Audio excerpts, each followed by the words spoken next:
नेपाळमधून निलेश चव्हाणला अटक केली आहे। कसपटे कुटुंबियांना धमकावल्याचा आरोप होता। 23 मे पासून निलेश चव्हाण फरार होता। निलेश चव्हाणच्या विरोधात स्टँडिंग वॉरंट जारी केलं होतं। अखेर पोलिसांनी निलेश चव्हाणला नेपाळमधून बेड्या ठोकल्यात। निलेश चव्हाणच्या विरोधात गुन्हा दाखल झाल्यानंतर तो पुण्यातून फरार झाला होता। वैष्णवी यांच्या आई आणि वडिलांना बंदूक दाखवून त्यांना धमकी दिली होती आणि त्यानंतर तो फरार झाला।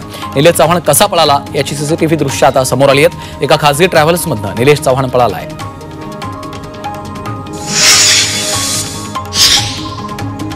हगवणे बंधूंचा पाय आणखी खोलात गेलाय। पिस्तूल परवानगी मिळवण्यासाठी हगवणे बंधूंनी चक्क खोटे पत्ते दाखवल्याचं समोर आलंय।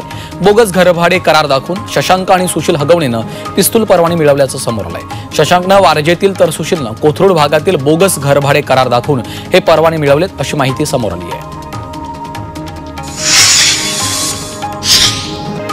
हगवणेंना आम्ही शस्त्र परवाना दिलेला नाही असं स्पष्टीकरण पोलीस अधिकारी आणि शशांक हगवणेचे मामा जालिंदर सुपेकर यांनी दिले। शस्त्र परवाना देण्याचा अधिकार पोलीस आयुक्तांकडे असं सुपेकरांनी म्हटलंय। सुपेकर हे सध्या कारागृह सेवा सुधार विभागाचे पोलीस महानिरीक्षक आहेत।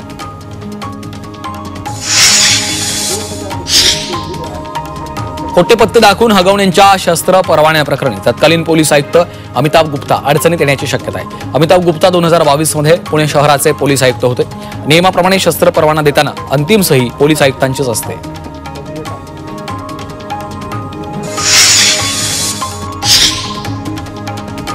शिवसेना ठाकरे पक्षाचे खासदार संजय राऊतांनी आपलं नरकातला स्वर्ग हे पुस्तक उपमुख्यमंत्री एकनाथ शिंदेंना पाठवलंय। काल राज ठाकरे आणि देवेंद्र फडणवीसांना देखील त्यांनी हे पुस्तक पाठवलं होतं।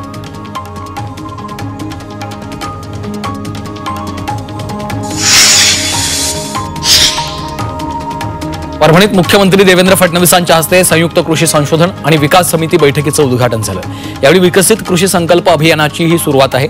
तर दरवर्षी 10 शेतकऱ्यांना कृषी संशोधक पदवी देण्याची योजना राबवण्याचे निर्देश मुख्यमंत्री देवेंद्र फडणवीसांनी दिलेत। मावळमधील तळेगाव दाभाडे शहर आणि सोमाटणे ग्रामपंचायत यांच्यामध्ये वसलेल्या ठाकर वस्तीला तालुका प्रशासनानं पहिल्यांदा भेट दिली। आमदार सुनील शेळके यांच्या सूचनेनंतर प्रशासनानं ठाकर वस्तीला भेट दिली आहे। यावेळी प्रशासनानं नागरिकांच्या समस्या ऐकून त्यांना शासकीय योजनांची माहिती दिली। महाराष्ट्राच्या लाडकी बहीण योजनेचा गैरवापर करणाऱ्या 2,500पेक्षा जास्त सरकारी कर्मचाऱ्यांचं प्रकरण उघड झालं। 2,652 लाडक्या बहिणी या सरकारी कर्मचारी असल्याची माहिती समोर आली आहे। जवळपास 1.25 लाख कर्मचाऱ्यांच्या तपासणीत ही धक्कादायक बाब उघड झाली आहे। नाशिकच्या चांदवडमध्ये अहिल्यादेवी होळकरांचा जन्मोत्सव साजरा करण्यात आला। यावेळी मंत्री दादा भुसे आणि मंत्री गिरीश महाजन एकाच स्टेजवर एकत्र आले। तर या दोघांनी हसत एकमेकांच्या हातावर टाळी दिली। याची सर्वत्र चर्चा सुरू आहे।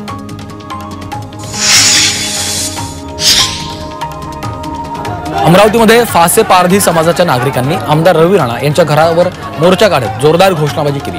आमदार रवी राणा हे आश्वासक समितीचे अध्यक्ष असल्याने सरकारनं जे फासे पारधी समाजाला आश्वासन दिलंय ते पूर्ण करण्याची मागणी फासे पारधी समाजानं केली आहे। अखिल भारतीय विद्यार्थी परिषदेनं मुंबई विद्यापीठाच्या कलिना कॅम्पसमध्ये ठिय्या आंदोलन केलंय। मुंबई विद्यापीठाचे अंडर आणि पोस्ट ग्रॅज्युएशन प्रवेशासाठीचं ॲप 4 ते 5 दिवस बंद होतं। त्यामुळे मुदतवाढ न देताच प्रवेश प्रक्रिया बंद केल्याने अभाविप आक्रमक झाली आहे।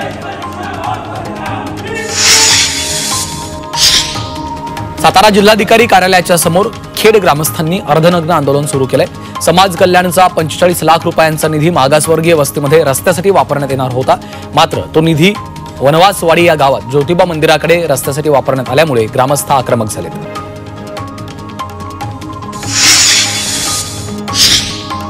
यवतमाळच्या आर्णीमध्ये शिवसेना उद्धव ठाकरे पक्षानं आंदोलन केलंय। वीज पुरवठा सुरळीत करण्यासाठी हे आंदोलन करण्यात आलं। यावेळी आंदोलकांनी वीज वितरण कंपनीच्या अभियंत्यांना घेराव घालून वीज पुरवठ्याबद्दल जाब विचारला।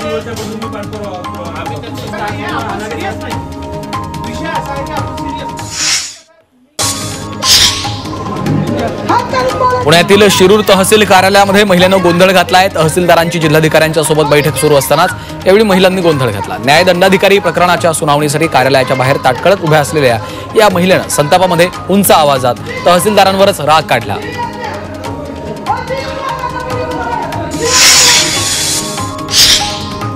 उल्हासनगरात विदेशी दारूची तस्करी केल्याप्रकरणी कारवाई करण्यात आली। या प्रकरणी एका तिकीट एजंटसह 2 जणांना उत्पादन शुल्क पथकानं अटक केली आहे। यावेळी 10-18 लाखांचा मुद्देमाल जप्त केला।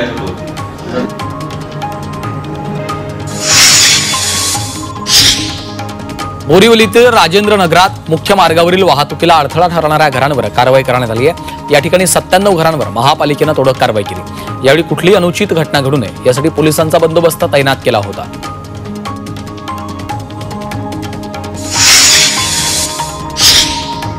राज्यातील 65 किल्ल्यांवरील अतिक्रमण 31 मे पर्यंत काढण्याचे आदेश राज्य शासनाने दिले होते। मात्र अद्याप एकाही किल्ल्यावरील अतिक्रमण हटवण्यात आलं नाहीये, त्यामुळे याकडे मुख्यमंत्री आणि उपमुख्यमंत्र्यांनी लक्ष द्यावं अशी मागणी होतीये। गोंदियातल्या मुरपारमध्ये इलेक्ट्रिक पोलवरील अॅल्युमिनियमच्या तारा चोरणाऱ्या टोळीला पोलिसांनी बेड्या ठोकल्यात। आरोपींकडून 4,75,000चा मुद्देमाल जप्त केला। या चोरट्यांनी गोंडी टोला ते हर्षवर्धन चौक मुरपार दरम्यान 6 इलेक्ट्रिक खांबांवर लावलेले इलेक्ट्रिक कंडक्टर तारा 20 एप्रिलला पळवल्या होत्या।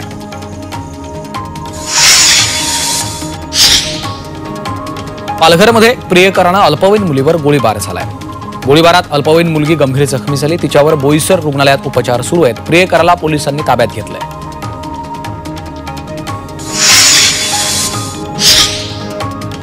ठाण्यात एका घरकाम करणाऱ्या महिलेनं तिच्या मालकाच्या घरात चोरी केली। 16 दिवसात या महिलेनं तिच्या मालकाच्या घरातनं 2.5 लाखांचे सोन्याचे दागिने लंपास केले। या प्रकरणी ओशिवरा पोलीस ठाण्यात गुन्हा दाखल केला आहे। सांगली जिल्हा मध्यवर्ती बँकेत 50 लाखांचा अपहार झालाय। शासनाकडून शेतकऱ्यांना देण्यासाठी आलेल्या अनुदानाच्या रकमेमध्ये हा अपहार झालाय। त्या घटनेनंतर जिल्हा मध्यवर्ती बँकेच्या प्रशासनाकडून बाज शाखेतील अधिकारी आणि कर्मचाऱ्यांची चौकशी सुरू आहे।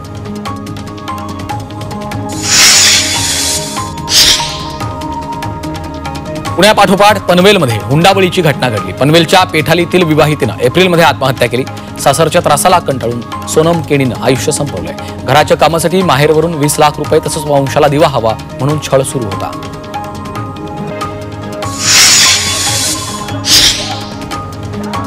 सासरच्या जाचाला कंटाळून विवाहितेनं आत्महत्या केली। अमरावतीच्या वरुड तालुक्यातली ही घटना आहे। लग्नात हुंडा कमी दिल्यामुळे सासरी विवाहितेचा छळ सुरू होता। या प्रकरणी पती सासऱ्याविरोधात गुन्हा दाखल केला आहे। नाशिकमध्ये प्रेमविवाह केलेल्या 21 वर्षीय विवाहितेनं आत्महत्या केली आहे। घरातलं काम नीट करत नाही, जास्त बोलत नाही, यासारखं मोबाईल बघते म्हणून सासूकडून तिचा छळ सुरू होता। यामध्ये पती लक्ष देत नसल्यानं एकाएकी पडलेल्या विवाहितेनं लग्नानंतर अवघ्या महिनाभरातच कीटकनाशक पिऊन आत्महत्या केली। नाशिकमध्ये घरफोडी करणाऱ्यांवर कारवाई करण्यात आली। पोलिसांनी घरफोडी करणाऱ्या 4 संशयितांना अटक केली आहे, तर या संशयितांकडून 9 तोळे सोनं जप्त केलंय।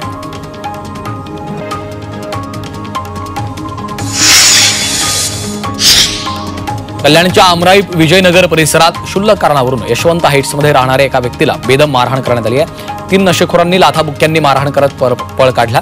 मारहाण केल्याची घटना सीसीटीव्हीत चित्रित झाली आहे।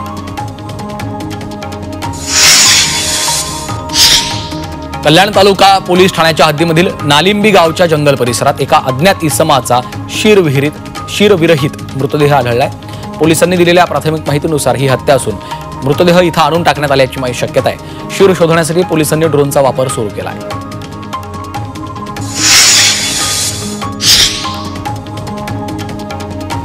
नवी मुंबई गुन्हे शाखेने एक मोठी आर्थिक फसवणूक उघडकीस आणली असून बनावट इन्कम टॅक्स अधिकारी असल्याचा बनाव करून एक महिला प्रोफेसरला तब्बल 1,81,72,000चा गंडा घातला। या प्रकरणात गुन्हे शाखेने 3 आरोपींना अटक केली असून आरोपींना पोलीस कोठडी सुनावली आहे।